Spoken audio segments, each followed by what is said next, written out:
Hello बच्चों, आज जो हम टॉपिक डिस्कस कर रहे हैं काफ़ी इम्पोर्टेंट और काफ़ी सिंपल टॉपिक है, that is electric flux. Electric flux को समझने से पहले आपको एक टर्म पता होनी चाहिए, डेट इज़ एरिया वेक्टर।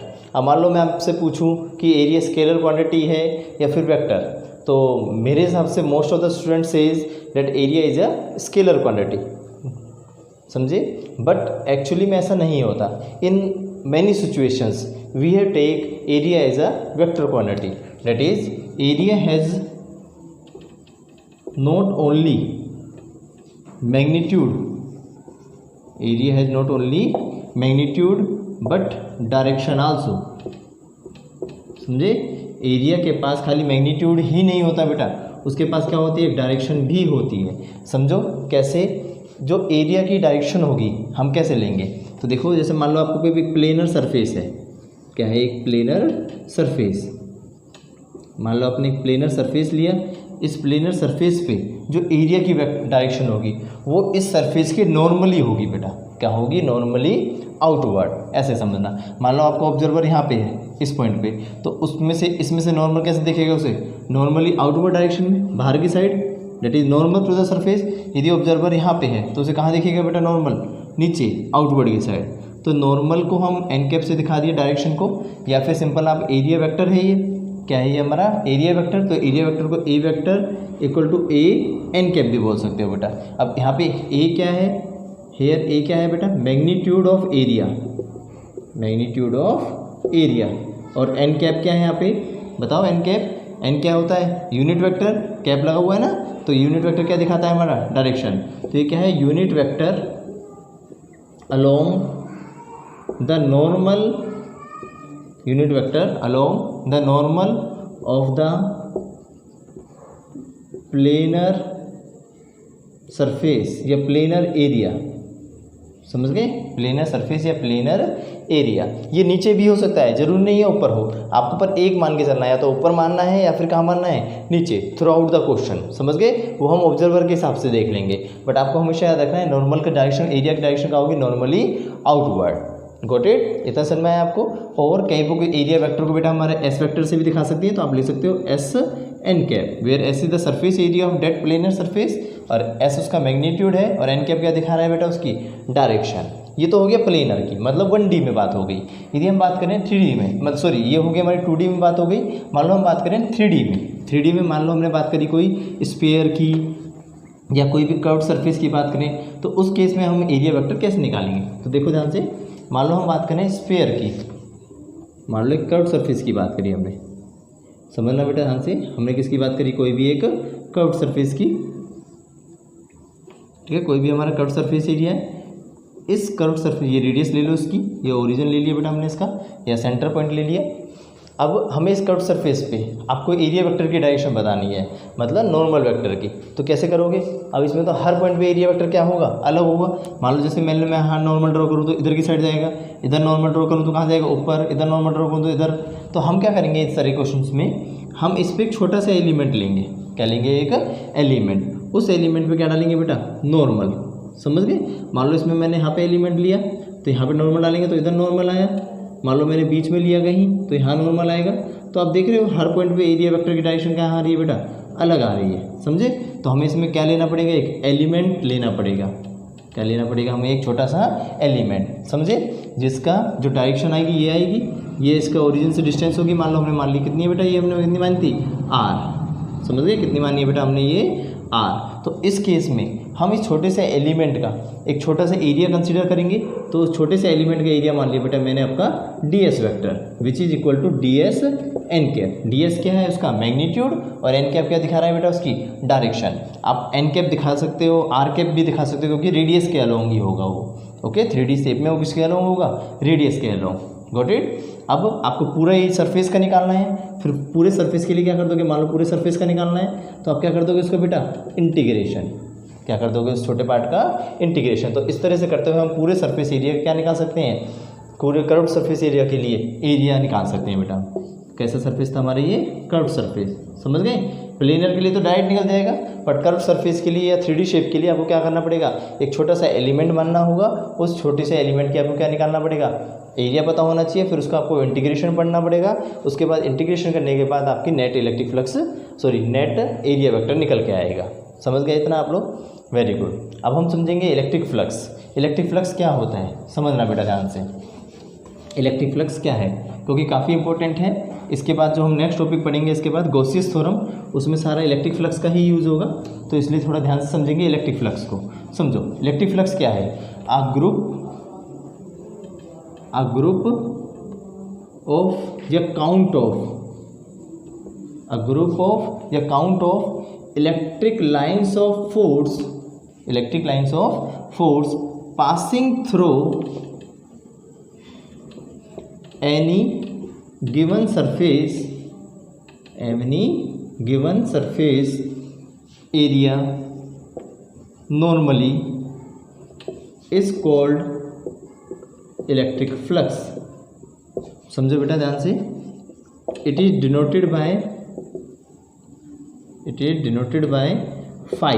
किससे नोट करते हैं बेटा इसे हम, phi से। अब समझो होता क्या है इलेक्ट्रिक फ्लक्स, कि मान लो हमारा कोई भी सरफेस एरिया है, मान लो ये सरफेस एरिया है, इस सरफेस एरिया से जितनी number of electric field lines pass हो रही हैं नॉर्मली इन द सेंस कि इलेक्ट्रिक फील्ड और जो इसका नॉर्मल वेक्टर होगा उन दोनों की डायरेक्शन क्या होनी चाहिए बेटा, हमारी सेम होनी चाहिए। समझे क्या है इलेक्ट्रिक फ्लक्स? समझो एक पर्टिकुलर एरिया था, उस पर्टिकुलर एरिया में से जितनी काउंट नंबर की इलेक्ट्रिक फील्ड लाइंस पास हो रही हैं नॉर्मली मतलब जो नॉर्मल वेक्टर है और इलेक्ट्रिक फील्ड वेक्टर है दोनों की डायरेक्शन क्या होनी चाहिए, सेम। वो क्या कहलाता है बेटा, आपका इलेक्ट्रिक फ्लक्स कहलाता है। समझ गए? और किससे नोट करा जाता है उसे, फाई से। क्या फॉर्मूला होता है इसका, समझो फाई इक्वल टू होता है हमारा इलेक्ट्रिक फील्ड, मतलब उसकी स्ट्रेंथ कैसे मेजर करेंगे, इलेक्ट्रिक फील्ड इनटू में एरिया। समझ गए? Surface area. जैसे हमने इसका सरफेस एरिया क्या मान लिया बेटा, हमने पूरे सरफेस का एस मान लो, तो कितना आ जाएगा बताओ, ई एस। समझ गए? आप चाहो तो ए भी ले सकते हो, मैंने क्या माना है एस, आप चाहो तो भी क्या बोल सकते हो बेटा, ई ए। तो डेट मीन्स कितना आ जाएगा, ये ई ए भी आ जाएगा।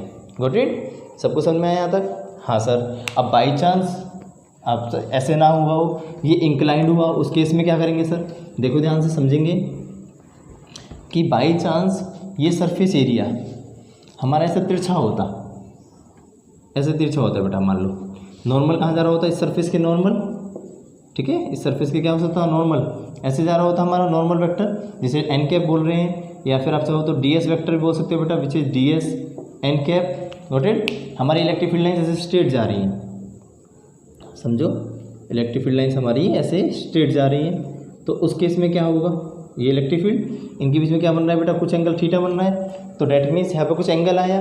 अब क्या करेंगे, तो इनको तो हमें डेफिनेशन से एक ही लाइन में बनाना है, तो हम इनके कंपोनेंट तोड़ेंगे। क्या तोड़ेंगे, इसका कंपोनेंट। तो देखो ई इधर जा रहा है बेटा हमारा, तो कितना है मैग्नीट्यूड इसका ई, तो इसका कंपोनेंट तोड़ो, कहाँ आएंगे, एक इधर आ जाएगा और एक कहाँ जाएगा, ऊपर एंगल के साथ वाला क्या आता है, कोस, ये ई कोस थीटा आ गया, ये क्या आ गया बेटा हमारा, ई साइन थीटा।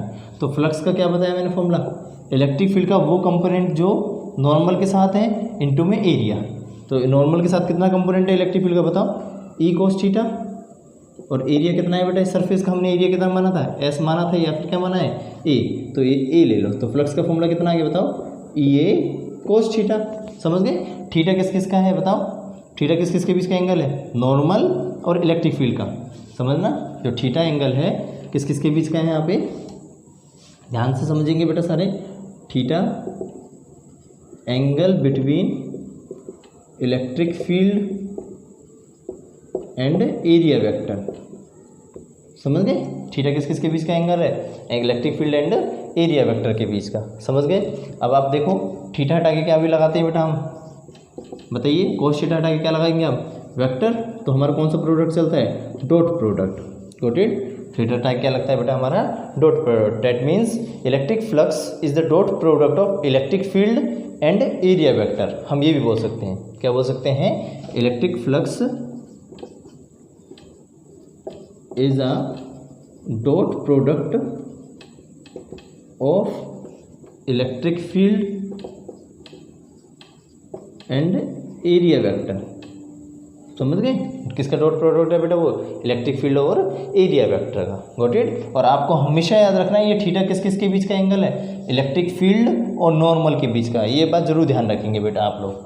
Got it. अब जब फिर डॉट प्रोडक्ट आ गया तो डॉट प्रोडक्ट स्केलर होता है वेक्टर, तो बताइए तो डॉट प्रोडक्ट कैसा होता है? स्केलर। तो डेट मीन्स जो हमारी इलेक्ट्रिक फ्लक्स हो गया वो कैसी क्वांटिटी होगी बेटा? हमारी स्केलर। बताओ इलेक्ट्रिक फ्लक्स कैसी हो गई? Scalar quantity. As dot product is also called scalar product. Dot product को भी क्या बोलते हैं बेटा? Scalar product. So electric flux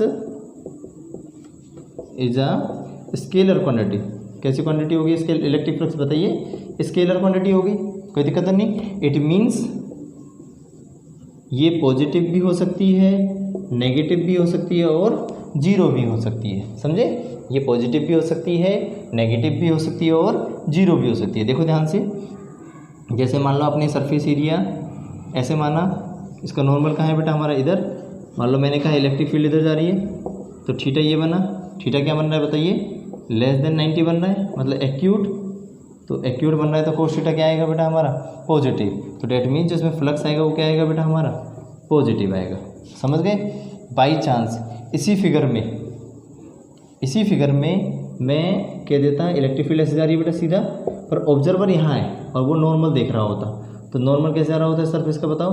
इधर की साइड, दूसरी साइड सरफेस के इस तरह से जा रहा होता नॉर्मल हमारा, ठीक है, सरफेस पे।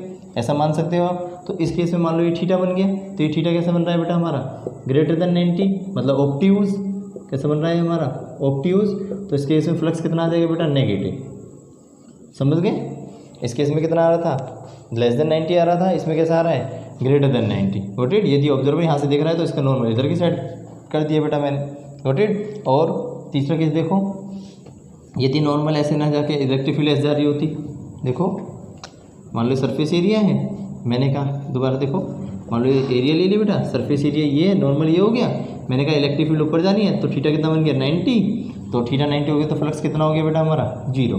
मतलब इसमें हमारा फ्लक्स पॉजिटिव भी हो सकता है, नेगेटिव भी हो सकता है और जीरो भी हो सकता है। ये बात आप याद रखेंगे। Got it. चलो आगे देखते हैं इसके बारे में और जनरल बातें करते हैं।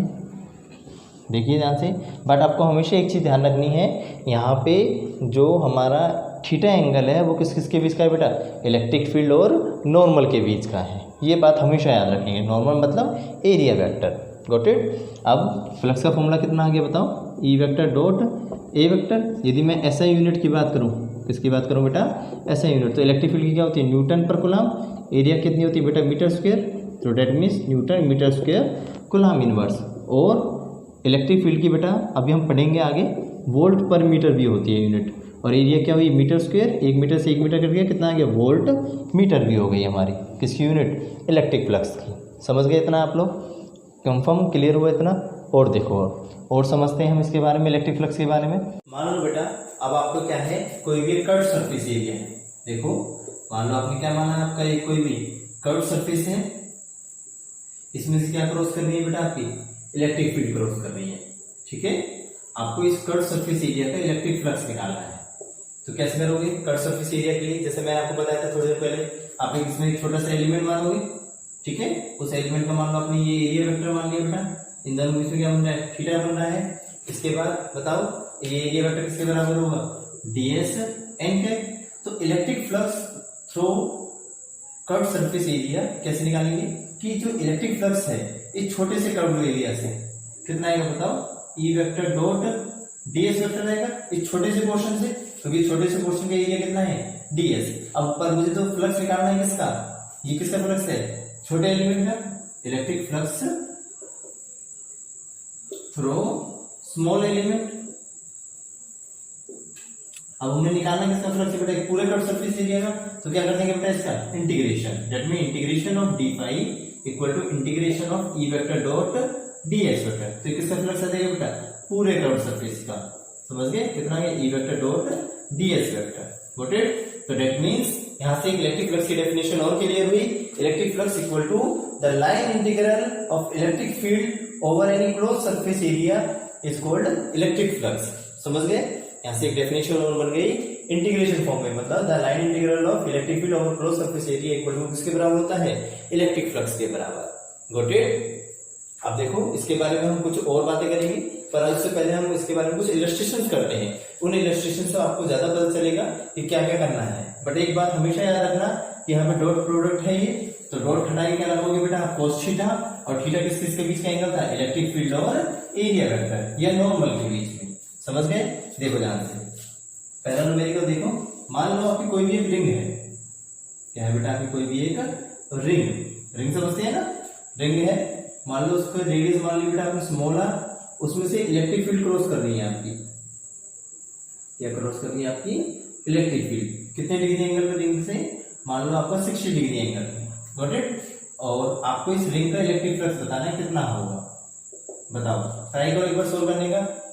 देखो अब इलेक्ट्रिक फ्लक्स का फॉर्मूला क्या होता था, ई ए कोस थीटा, इलेक्ट्रिक फील्ड कितना है बेटा ई, एरिया कितना होगा इस रिंग का बताओ, पाई आर स्क्वायर कोस थीटा, तो थीटा कितना होगा बताओ सर, थीटा होगा इसमें 60 डिग्री, या कितना होगा बताओ थीटा, सोच के बताओ, थीटा 60 डिग्री हुआ नहीं, थीटा क्या होगा 90 डिग्री। देखो कैसे, मैंने आपको बताया था क्या होता है थीटा हमारा, इलेक्ट्रिक फील्ड और नॉर्मल के बीच में। इस रिंग का नॉर्मल कैसे होगा बेटा हमारा, इस तरह से होगा या नहीं होगा बताओ, इस रिंग का नॉर्मल क्या होगा, इस तरह से।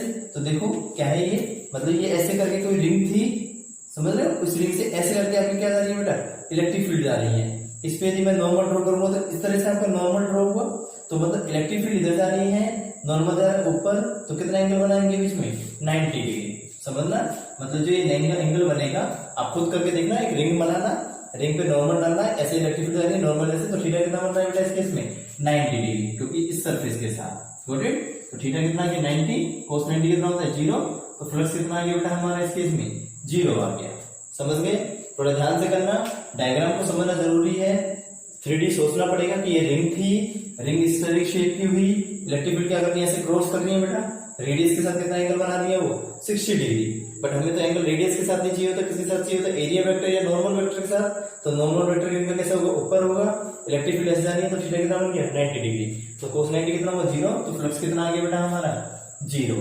समझ गए इतना आप लोग? चलो गुड। अगला देखो, नेक्स्ट क्वेश्चन देखते हैं, ध्यान से समझना, सारे धीरे धीरे करोगे क्वेश्चन सीख जाओगे बेटा, समझ में आएंगे। तो देखो अगला क्वेश्चन देखो, सेकंड न्यूमेरिकल देखते हैं। सेकंड न्यूमेरिकल क्या कह रहा है, वही हमारी रिंग की जगह बेटा डिस्क है, क्या है, रिंग की जगह हमारा अब डिस्क। समझना, रिंग की जगह क्या है हमारी डिस्क, जिसकी रेडियस ले ली बेटा हमने कितनी r। अब इलेक्ट्रिक फील्ड मान लो मैंने कहा इसे ऊपर जा रही है, इलेक्ट्रिक फील्ड कहां जा रही है बेटा हमारी ऊपर की डायरेक्शन में, ये डिस्क है बेटा आपकी। अब बताओ कितना फ्लक्स आएगा बेटा, बताओ क्या बोलता है, ई ए कोस थीटा, ई डिस्क का कर्व सरफेस एरिया कितना होगा बेटा पाई आर स्क्वायर, ठीक है, कौन सा वाला, ये सर्कल वाला ऊपर वाला मान रहे हैं हम। अब थीटा कितना बन रहा है बताओ, इस केस में भी कोस थीटा कितना बन रहा है बेटा 90, कोस 90। समझ गए? तो फ्लक्स कितना आ गया बेटा, कोस 90 कितना होगा, सॉरी थीटा कितना बनेगा 90, बोलो नॉर्मल कहाँ होगा इधर। तो देखो इलेक्ट्रिक फील्ड भी ऊपर है, नॉर्मल भी ऊपर है, दोनों डायरेक्शन क्या होगी सेम, तो थीटा कितना बना बेटा 90 नहीं 0 डिग्री, तो cos 0 कितना होता है 1, तो कितना आंसर आ गया e इंटू में पाई आर स्क्वायर। समझ गए इतना आप लोग? गुड बेटा। थर्ड न्यूमेरिकल देखो, समझेंगे सारे क्वेश्चंस को ध्यान से। मान लो आपका एक क्यूब है, थर्ड समझना बेटा, क्या है आपके पास एक क्यूब, जैसे कमरा है ना, मान लो क्यूबिकल बॉक्स है बेटा हमारा, इसकी साइड लिया बेटा आपने ए, कितनी साइड मानी बेटा इसकी आपने ए, समझ गए, सारी साइड कितनी मानी बेटा हमने ए मानी। Got it. अब हमने कहा कि इलेक्ट्रिक फील्ड है हमारी ई नॉट आई कैप, मतलब इलेक्ट्रिक फील्ड कौन सी एक्सिस में जा रही है बेटा, एक्स एक्सिस में। आपको इलेक्ट्रिक फ्लक्स बताना है क्यूब से कितना होगा, क्या बताना है, electric flux through cube, what is the value of electric flux through this cube. ध्यान देखना, तो कितने फ्लक्स बनेंगे बेटा, कितने सरफेस बनेंगे बताओ, इलेक्ट्रिक फील्ड तो ऐसे जा रही है, समझना सारे ध्यान से, क्या जा रही है बेटा हमारी इलेक्ट्रिक फील्ड, हमने इसको एक्स एक्सिस माना था क्योंकि आई कैप दे रखा है बेटा। अब ध्यान देखना, इसमें 6 सरफेस है बेटा, दो कौन कौन से, एक तो टॉप वाला, एक बॉटम वाला, एक लेफ्ट वाला और एक राइट वाला, एक फ्रंट का और एक बैक साइड का बेटा। समझ गए? कितने सरफेस हो गए? 6। यदि हम टॉप वाले सरफेस की बात करें तो टॉप सरफेस के लिए देखो इलेक्ट्रिक फील्ड इधर जा रही है, नॉर्मल का है, इसका ऐसे आउटवर्ड होगा, थीटा कितना बन गया 90। तो फ्लक्स निकालो, उसका कितना फ्लक्स होगा ई ए कोस 90, कोस 90 कितना होगा 0, तो फ्लक्स कितना आ गया बेटा इस सरफेस का 0। ऐसे नीचे वाले देखो इसका नॉर्मल इधर होगा, इलेक्ट्रिक फील्ड इधर, थीटा कितना बन गया इस केस में 90, तो फ्लक्स कितना आ गया बेटा इस सरफेस का भी हमारा 0। Got it? ऐसे देखो फिफ्थ वाले का देखो ऐसे बाहर की साइड, इसका नॉर्मल कैसा होगा, ऐसे आउटवर्ड आ रहा होगा बाहर की साइड, बाहर की साइड, इसका इलेक्ट्रिक फील्ड भी इधर है, थीटा कितना बन गया 90, ऐसी इसका 0 हो गया। ऐसे बैक वाले का देखो, सोच के देखो, क्यूब है, बैक सरफेस का नॉर्मल कैसा होगा हमारा बैक साइड में, इलेक्ट्रिक फील्ड के जरिए इधर, तो थीटा कितना बन गया 90, उसका भी कितना आ गया 0। समझ गए फ्लक्स? मतलब 4 सरफेस की वजह से टॉप, बॉटम और फ्रंट बैकवर्ड वालों के कितने हो गए बेटा हमारे फ्लक्स 0 आ गए। अब इस थर्ड वाले का देखो, इलेक्ट्रिक फील्ड इधर जा रही है, नॉर्मल भी इधर ही है, थीटा कितना बन गया बेटा 0 डिग्री, तो फ्लक्स कितना आएगा बता ई ए कोस 0, कोस 0 कितना हो गया 1। समझ गए? ये क्या है इसकी एरिया, इस स्क्वायर स्क्वायर बनना है ना सरफेस पे, एरिया स्क्वायर क्या होगा साइड टू साइड, मतलब ए इंटू ए, तो फ्लक्स कितना आएगा बेटा इसका हमारा ई ए स्क्वायर। समझ गए? कितना फ्लक्स आ गया ई ए स्क्वायर। अब लेफ्ट वाले का देखो, इसका नॉर्मल कहाँ होगा, इधर मान लिया बेटा, इधर इलेक्ट्रिक फील्ड हुई, तो थीटा कितना बना बताओ 180 डिग्री, इसका निकालो cos 180 कितना हुआ -1, तो कितना आ गया माइनस ई ए, और इसका एरिया भी कितना होगा बेटा बताओ ए स्क्वायर, तो डेट मीन इसका फ्लक्स कितना आ गया माइनस ई ए स्क्वायर, तो डेट मीन टोटल फ्लक्स कितना आ गया बताओ। इस सरफेस पे से 0, इस पे से 0, फिफ्थ और सिक्स वाले से 0, इधर थर्ड वाले से है ई ए स्क्वायर, फोर्थ वाले से कितना है माइनस ई ए स्क्वायर, तो नेट फ्लक्स कितना आ गया बेटा हमारा बताओ, नेट फ्लक्स ई ए स्क्वायर माइनस ई ए स्क्वायर, तो नेट फ्लक्स कितना आ गया बेटा हमारा 0। समझ गए? मतलब इस क्यूब से जो नेट फ्लक्स निकल के आया है वो कितना निकल के आया बेटा, नेट फ्लक्स हमारा 0 निकल के आया है। Got it? इतना समझ में आया आप लोगों को? गुड। अगला देखो, समझना बेटा, कोशिश करना समझने की, जब भी समझ में आएंगे, अदरवाइज समझ में आपको नहीं आएगा। देखिए बेटा से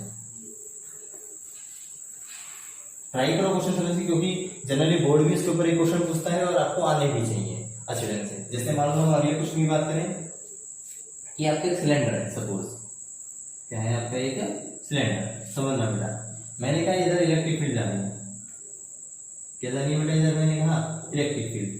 अब इस सिलेंडर की वजह से आपको नेट फ्लक्स बताना है, क्या बताना है, नेट फ्लक्स कितना आएगा सिलेंडर का। तो देखो इसमें कितने सरफेस बने, एक तो इधर वाला सर्कल बन गया बेटा, एक इधर वाला बन गया, और एक कौन सा वाला बना बताओ, इसका कर्व्ड सरफेस वाला, तो देयर आर 3 सरफेस। तो देखो यदि पहले सरफेस की बात करूं तो पहले सरफेस के लिए इलेक्ट्रिक फील्ड इधर जा रही है, नॉर्मल कहाँ होगा इधर, थीटा कितना बन गया बेटा 180 डिग्री, तो डेट मीन इसका फ्लक्स निकालो तो कितना आएगा ई ए कोस 180, कोस 180 कितना आ गया बेटा हमारा -1, तो माइनस ई ए। यदि मैं सेकंड सरफेस की बात करूं, इसलिए नॉर्मल भी इधर होगा, इलेक्ट्रिक फील्ड भी इधर है, तो थीटा कितना आ गया बेटा 0 डिग्री, डेट मीन फ्लक्स निकालो तो कितना आएगा बताओ ई ए कोस 0, कोस 0 कितना हो गया 1, तो फ्लक्स कितना आ गया बेटा हमारा ई ए। और यदि मैं थर्ड सरफेस की बात करूं, थर्ड सरफेस के लिए क्या हुआ, इलेक्ट्रिक फील्ड इधर जा रही है, नॉर्मल क्या हुआ ऊपर हुआ बेटा, थीटा कितना बन गया 90, तो फ्लक्स कितना आ जाएगा थर्ड वाले के लिए ई ए कोस 90, कोस 90 कितना हो गया बेटा हमारा 0, तो इसका फ्लक्स कितना आ गया 0। डेट मीन्स नेट फ्लक्स कितना है बेटा ∅1 plus ∅2 plus ∅3, that means E A minus E A plus 0 cut गया, तो नेट फ्लक्स कितना आ गया बेटा 0। समझ गए? मतलब इस सिलेंडर से जो नेट फ्लक्स निकल के आया वो कितना आया बेटा आपका 0 निकल के आया। Got it? आपको समझ में आना चाहिए। तो देखो अब जैसे डेफिनेशन, इलेक्ट्रिक फ्लक्स की डेफिनेशन क्या थी, the total number of electric field lines passing through an area normally, किसी भी एक पर्टिकुलर एरिया से जितने इलेक्ट्रिक फील्ड लाइंस पास हो रही है वो क्या कहते हैं हमारी इलेक्ट्रिक फ्लक्स निकलती थी। अब देखो इसके अंदर एंटर कितनी कर रही है, 3 इलेक्ट्रिक फील्ड लाइंस एंटर कर रही है, निकल भी कितनी रही है 3, तो मतलब जितनी एंटर कर रही है क्या हो निकल गई, तो नेट इलेक्ट्रिक फ्लक्स कितना बचा बेटा 0। समझ लो, मतलब इसके अंदर कोई भी इलेक्ट्रिक फील्ड लाइंस हमारी रिटेन नहीं हुई। Got it? या फिर आप ऐसे निकाल के भी देख सकते हो। चलो ये सब किस केस में हो रहा है बेटा, ये सारी फील्ड यूनिफॉर्म थी, याद रखना कैसी फील्ड थी हमारी ये यूनिफॉर्म। और देखो थोड़ा सा सिंपल क्वेश्चन करते हैं एक दो, समझना बेटा सारे। मान लो हमने माना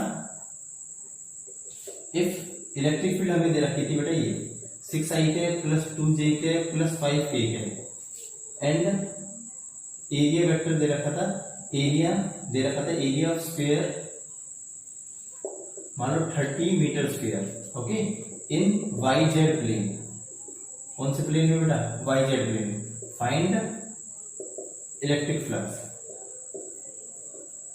क्या निकालना था बेटा आपको?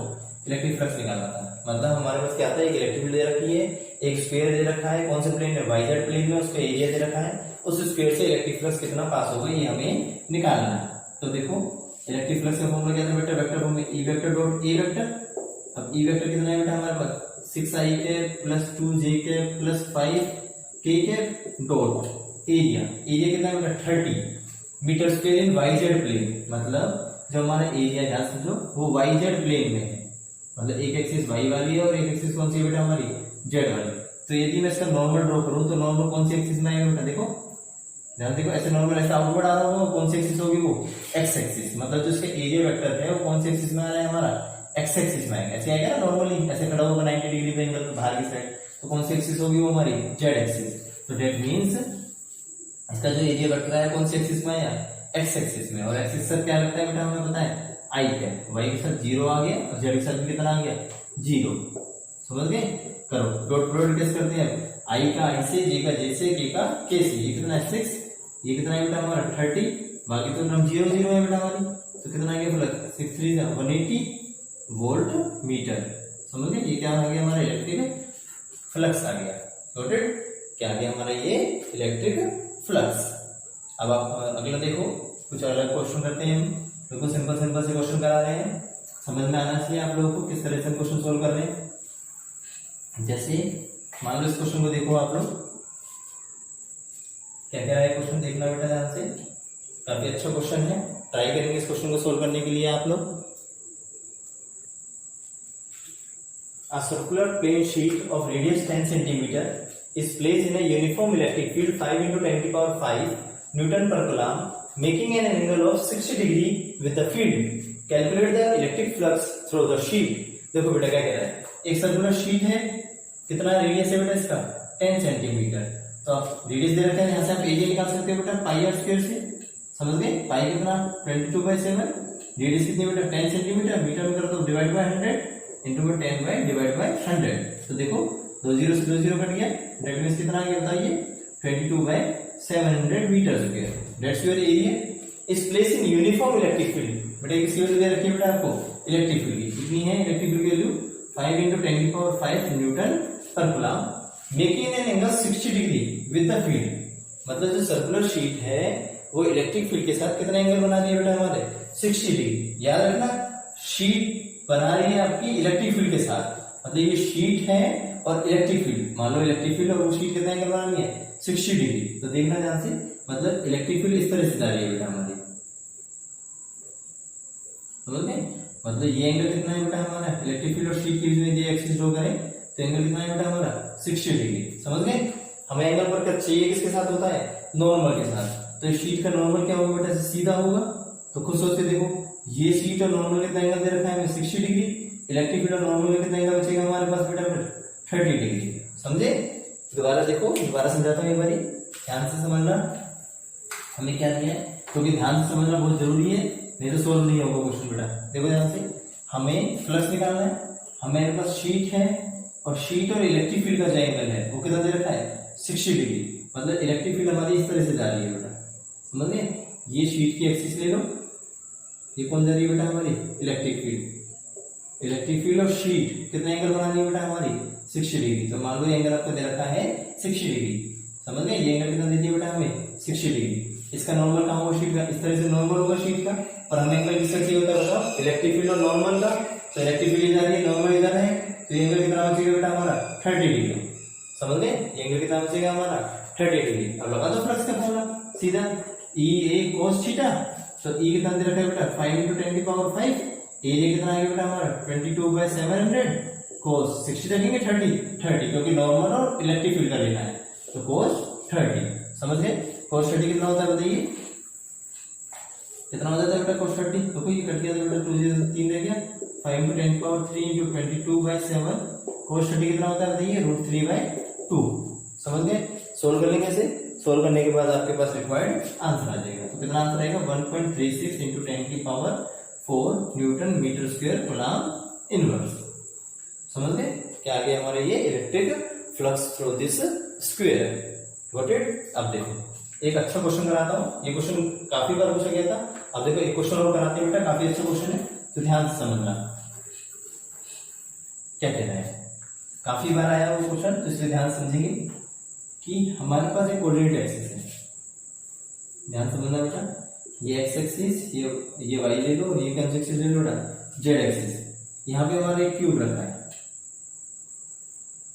क्या रखा है बेटा हमारे यहाँ पे क्यूब। समझना बेटा, ठीक है। इस क्यूब की साइड ले ली बेटा हमने ए, क्यूब कितनी डिस्टेंस पे रखा है, मान लो यहाँ से एल डिस्टेंस पे रखा है, ठीक है। क्यूब है बेटा हमारा, साइड कितनी है इसकी ए। हमें जो इलेक्ट्रिक फील्ड दे रखी है वो दे रखी है इलेक्ट्रिक फील्ड बेटा हमें मान लो दे रखी है ए आई है, या सॉरी ये ले लो आप लोग अल्फा एक्स आई है। कितने रहती है इलेक्ट्रिक फील्ड, अल्फा एक्स आई है। आपको फ्लक्स बताना है क्यूब से कितना पास होगा, क्या बताना है, फ्लक्स बताना है क्यूब से कितना पास हो। तो देखो इलेक्ट्रिक फील्ड कौन सी एक्सिस से आ रही है बेटा, एक्स के एक्सिस में, क्योंकि आई कैप दे रखा है। तो दैट मींस यहाँ पे देखा जाए हम तो इलेक्ट्रिक फील्ड इस तरह से आ रही है बेटा हमारे, समझ गए। तो आपको थोड़ी देर पहले कराया था, देखो कितने एरिया होंगे इसमें, मतलब कितने सरफेस बनेंगे इसमें, 6 सरफेस बनेंगे। कितने सरफेस बनेंगे इसमें 6। तो देखो मान लो हमारे बाकी 4 सरफेस तो क्या हो जाते थे 0। हमारे पास कौन कौन से बचते थे बेटा, एक तो ये वाला और एक ये वाला। इस सरफेस के लिए बात करेंगे, मान लो जो टोटल फ्लक्स आता था वो किसकी वजह से आता था, फर्स्ट वाली की वजह से और सेकंड वाली की। बाकी सब में तो कितने एंगल बन जाते थे बेटा हमारे 90 डिग्री। ओके, तो फर्स्ट सरफेस के लिए देखो इलेक्ट्रिक फील्ड इधर जा रही है, नॉर्मल भी इधर है, तो थीटा कितना बनेगा बताओ, ई ए कोस 0, थीटा 0 हो गया, कोस 0 कितना हो गया 1, कोस 0 कितना आ गया बेटा 1। अब इलेक्ट्रिक फील्ड कितनी है अल्फा एक्स, एक्स क्या हो गया बेटा, ओरिजिन से लेके वहां तक की सरफेस तक की डिस्टेंस। तो कितनी होगी बताओ, एल यहाँ तक होगी सर और ए ये, तो टोटल डिस्टेंस कितनी होगी सरफेस की बताओ, एल प्लस ए। नोटेड। और एरिया कितना होगा बेटा, स्क्वायर बनना है, इस स्क्वायर का एरिया कितना होगा ए स्क्वायर। तो डेट मीन जो 5 आया वो कितना आया, अल्फा एल प्लस ए, या अंदर मल्टीप्लाई कर लो, कितना आ जाएगा बेटा alpha L A square plus alpha A cube.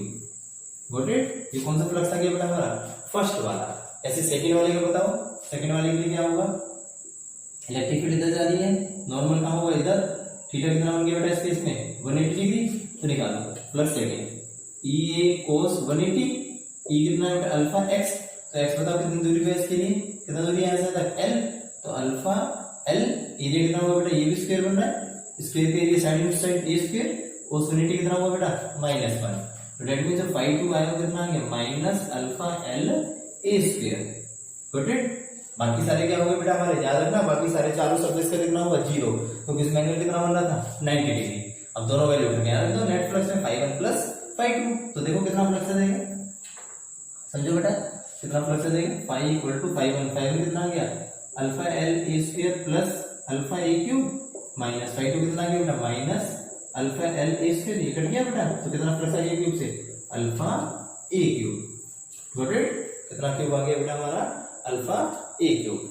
I think सबको समझ में आया होगा बेटा इलेक्ट्रिक फ्लक्स क्या था। Electric flux the total number of electric field lines passing through any area normally, किसी भी नॉर्मली से किसी भी सरफेस से जो इलेक्ट्रिक फील्ड लाइन निकल रही हैं उनको क्या बोला गया था बेटा, फ्लक्स बोला गया था। Got it. ये हम लोग कुछ इलस्ट्रेशन डिस्कस करें, अब आप लोग क्वेश्चन ट्राई करेंगे। ओके नाउ बेटा, थैंक यू।